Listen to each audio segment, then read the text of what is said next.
Hey guys, मैं हूं अमन, आप देख रहे हैं चेक स्वामी। आप सबका बहुत बहुत स्वागत है। और आज की वीडियो में हम बहुत ज़्यादा एक इन्फॉर्मेटिव वाली बात करने वाले हैं। यहाँ पर हम देखते हैं कि यार मतलब पुराने फ़ोन के एक्सचेंज में हमें नए फ़ोन्स मिल जाते हैं और उसमें डिस्काउंट देखने को मिल जाते हैं। जैसे कोई भी फ़ोन लॉन्च होता है या फिर अभी हम कोई फ़ोन लेना चाहते हैं फ्लिपकार्ट के ऊपर से, तो यहाँ पर हम फ्लिपकार्ट के ऊपर जाते हैं वो फ़ोन लेने और देखते हैं कि एक्सचेंज कर सकते हैं पुराना फ़ोन। अब उस एक्सचेंज के माध्यम से हमें डिस्काउंट मिल जाता है। अब पुराना फ़ोन है उसको हमने दे दिया और इसके बदले में हमें नए फ़ोन में 3,000, 4,000, 5,000, कई बार तो 10-10 हज़ार का डिस्काउंट मिल जाता है। हम पुराना फ़ोन दे देते हैं, नया ले लेते हैं, एक्सचेंज हो जाता है और हमें सस्ते में नया फ़ोन मिल जाता है। ठीक है, बहुत अच्छी बात है, हमें एक बढ़िया यहाँ पे एक चीज़ मिल रही है। बट जो ये फ्लिपकार्ट ले लेते हैं वापस, तो ये एक्सचेंज फ़ोन्स का करते क्या है? इनको क्या पड़ी है पुराना फ़ोन लेने की? इनको नया फ़ोन बेचना है, बेच दिया, बट पुराना फ़ोन लेके क्या कर रहे हैं? तो यहाँ पे कुछ 3-4 चीज़ें हैं जो कि मैं आपसे डिस्कस करना चाहूँगा कि पुराने फ़ोन्स का आखिर ये करते क्या है, एक्सचेंज आखिर होता ही क्यों है। बहुत बेनिफिट्स हैं उनको, वो आपको समझने की ज़रूरत है। चले बात करते हैं। आप चैनल को सब्सक्राइब कर सकते हैं, बेल बटन दबा सकते हैं ताकि ऐसी वीडियोस आप मिस ना करो। अब देखो यार, ब्रांड्स जो है ना वो नए फ़ोन्स बेच के तो प्रॉफिट कमाते ही है, पर यहाँ पे पुराने फ़ोन जब वो वापस आते हैं ना एक्सचेंज से, वहाँ से भी काफ़ी फ़ायदा लेते हैं। अब देखो यार, सोचते हैं कि मैंने एक फ़ोन यहाँ पे एक्सचेंज के माध्यम से पुराना फ़ोन वापस दे दिया। अब वो जो फ्लिपकार्ट है ना, वो उस ब्रांड जो कि आपका फ़ोन जो आपने दिया है, वो जो ब्रांड है उसको भेज देगी, उनकी फैक्ट्रीज में भेज देगी।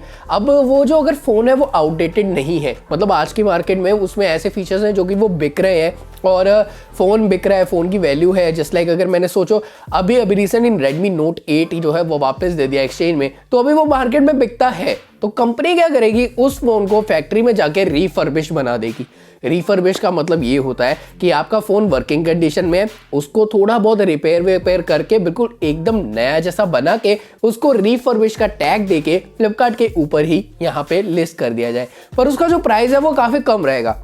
अगर वो यहाँ पर 15,000 का फ़ोन है तो रीफर्ब करके हो सकता है 10 या 11,000 में बेचने को वो लगा सकते हैं। हाँ, डिपेंड करता है वो कितना ज़्यादा पुराना हो चुका है या कैसे है, कितने महीने पुराना है, तो उस हिसाब से उसका प्राइस भी जो है वो रखा जाता है। अब यहाँ पर वो उसकी जो वारंटी है वो भी कम हो जाती है, 6 महीने की वारंटी दे दी गई है ये वो। बट हाँ, ये जो पुराने फ़ोन्स हैं उनको वो रिपेयर करके अगर मार्केट में अभी भी बिक रहे हैं, उसकी डिमांड है, तो उसको एकदम नया जैसा बना के उसको लिस्ट कर देते हैं एज अ रीफर्ब फ़ोन। अब जिस बंदे को, जैसे अगर बजट कम है, मेरे को वो फ़ोन लेना है, तो यार मैं उस रीफर्बिश को ले सकता हूँ। और रीफर्बिश फ़ोन लेने में कोई दिक्कत नहीं है भाई, वो एकदम से सही फ़ोन होते हैं। बस उसको कह सकते हैं वो पुराना है थोड़ा, बट उसको एकदम से नया बना दिया गया है अंदर से रिपेयर करके, तो उसमें कोई टेंशन की बात नहीं होती। तो ये तो हो गया पहला तरीका कि पुराने फ़ोन को एकदम से रीफर्ब करके बेच दिया और वहां से भी थोड़ा प्रॉफिट कमा लिया गया। अब दूसरी तरह की स्टेट हो सकती है कि आपका फ़ोन जो था वो डैमेज था, वर्किंग नहीं था, या फिर हो सकता है वो बिल्कुल आउटडेटेड हो चुका है, एकदम बाबा आजम के टाइम के आपका फ़ोन है, वो आप वापस कर रहे हो, उसकी कोई वैल्यू नहीं है मार्केट में, कोई पूछता भी नहीं है, कोई लेना नहीं चाहता, ऐसा कोई फ़ोन है। या फिर वो आज के टाइम पे यूज़ ही नहीं किया जा सकता, इतने पुराने स्पेक्स है कि मतलब लगा लो बहुत ही पुराने ज़्यादा प्रोसेसर है, बहुत ही कम रैम है उसके अंदर, मतलब 1 GB से भी कम की रैम है, स्टोरेज भी बिल्कुल नहीं है। तो ऐसे फ़ोन्स को क्या करें, वो तो आज के टाइम पे रिफर्ब करने का फ़ायदा भी नहीं है, कोई लेगा भी नहीं। तो ये फ़ोन्स जो हैं, या फिर डैमेज हो सकता है, आपकी स्क्रीन बंद है, वो चलती नहीं है, या कुछ ऐसे फ़ोन्स जो कि बिल्कुल नॉन वर्किंग स्टेज में और उसको चलाया भी नहीं जा सकता फिर से, तो वो फिर से फैक्ट्रीज में जाते हैं। आई थिंक अगर सैमसंग का आपके पास डिवाइस है, वो सैमसंग के पास जाएगा, नोकिया का अगर डिवाइस है तो नोकिया वालों के पास जाएगा, और वो फैक्ट्री में जाएगा। अब फैक्ट्री में क्यों जाएगा? अब वो क्या करेंगे भाई, अगर फ़ोन चलता ही नहीं है फिर? पहली चीज़, वो रिसर्च एंड डेवलपमेंट में उसको यूज़ कर सकते हैं। अब आपको पता है सैमसंग कितना R&D करता है, एप्पल कितना R&D करता है, सभी कंपनीज करती है R&D मतलब रिसर्च एंड डेवलपमेंट। तो वो जो पुराने फ़ोन्स हैं वो रिसर्च एंड डेवलपमेंट के काम आ सकते हैं।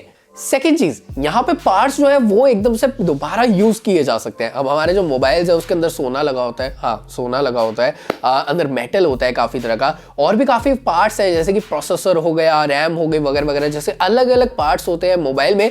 हमारे किसी काम के नहीं है कि फोन खराब हो गया तो उसको निकाल के, बट वो कंपनीज के काम के जो पार्ट्स वहां पे अभी भी वर्किंग है उस फोन के अंदर, तो उनको निकाल के नए फोन्स में यूज किया जा सकता है। तो इस काम में भी लेती हैं पुराने फोन्स को कंपनीज। और साथ ही में तीसरी चीज जो मैंने बोला, इसमें मेटल होता है, गोल्ड होता है, उसको भी यार वो निकाल लेते हैं और उसको रिसाइकल कर देते हैं। अब कोई भी चीज अगर रिसाइकल हो सकती है तो दोबारा यूज करने में अच्छी ही बात है। तो मेटल जो होता है और जो गोल्ड होता है वो उसको एक्सट्रैक्ट कर सकते हैं उसमें से और दोबारा से यूज कर सकते हैं फर्दर यहाँ पे मैन्युफैक्चरिंग में। तो सीधी सी बात, 3-4 चीजें हैं जो कि आपको घूम फिरा के यहाँ पे पता चल गई होंगी कि यार जब एक्सचेंज फोन्स वापस जाते हैं फ्लिपकार्ट को तो होता क्या है, वो उसी पर्टिकुलर ब्रांड की फैक्ट्री में सब भेज देते हैं उन फोन्स को, या तो वो रिफर्बिश फोन बना देंगे अगर आपको फोन अभी भी मतलब है बिकने लायक तो उसको रिपेयर करके मार्केट में दोबारा से कम प्राइस में उतार दिया जाता है, या फिर उसमें से जो वर्किंग पार्ट्स हैं, अगर आपका फोन आउटडेटेड है, डैमेज्ड है, बट जो वर्किंग पार्ट्स है उनको फर्दर किसी और फोन में यूज किया जा सकता है, या फिर यहाँ पे उनका जो मेटल है वो गोल्ड है उसको एक्सट्रैक्ट करके रिसाइकल करके फर्दर चीजों में यहाँ पे यूज कर लो, या फिर रिसर्च और डेवलपमेंट तो है ही है भाई, उसके काम तो आ ही जाएगा। तो ये सारे का सारा खेल फ्लिपकार्ट या फिर अमेजोन कोई भी यहाँ पे प्लेटफॉर्म हो, तो जब हम एक्सचेंज करते हैं अपने फोन्स को तो ये सारी चीजें यहाँ पे वो कंपनीज करती हैं। तो भाई आपको अगर इस वीडियो से कुछ भी अगर जानने को मिला हो, कुछ बढ़िया लगा हो, तो वीडियो को लाइक जरूर करना और वीडियो को शेयर कर सकते हो आगे अपने फ्रेंड्स के साथ कि देखो भाई कितनी अच्छी चीज बताई है अमन भाई ने। तो मैं आपको मिलता हूँ नेक्स्ट वीडियो में, तब तक अपना चैनल वाले रखे ख्याल की smiling and always take care guys, love you, bye bye.